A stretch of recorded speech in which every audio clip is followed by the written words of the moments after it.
Dita e tretë e protestës qytetare në Shkodër u zhvendos nga qendra e qytetit në hyrje të saj, atje ku një grup protestuesish vendosen të dalin për të protestuar, ndërsa në Shkodër po mbërrinte kryeministri i vendit Edi Rama. Forca të shumta të policisë në drejtimin e drejtorit të drejtorisë vendore të policisë së Shkodrës Gentian Berberi dhe të gjithë strukturës morën masa që kjo protestë të mos përshkallëzonte në përplasje. Gjesh Kastrioti ka luftu me shpatë për këtë vend. Gjesh Fishta me pemë e nësa do të luftoj me gjak për me mbrojt të drejtat tona. Si që shpifin partit anti-shqiptare, kriminale, të cilat duan të përqajnë të njollosin këtë protest patriotike, demokratike.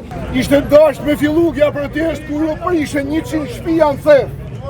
Bravo! Ishte dasht me vazhdu kja protest.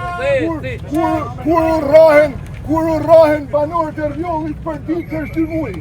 Pas kërkush nuk e hati zonin, edhe një kërsh njerës. U bakja gjavënën për Svornecin. Ja, a Rjolli si e majti në kam proteste.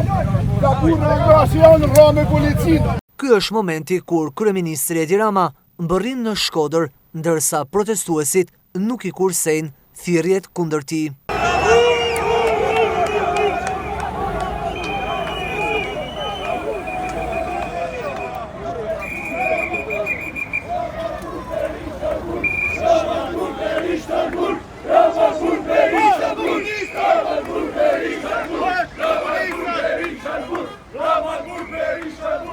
Dita e tretë e protestës dëshmoi një pjesëmarrje më të ulët qytetare dhe reflektoi përplasje që më herët kishin patur organizatorët ku një pjesë e tyre kundërshtuan daljen dhe devijimin e kauzës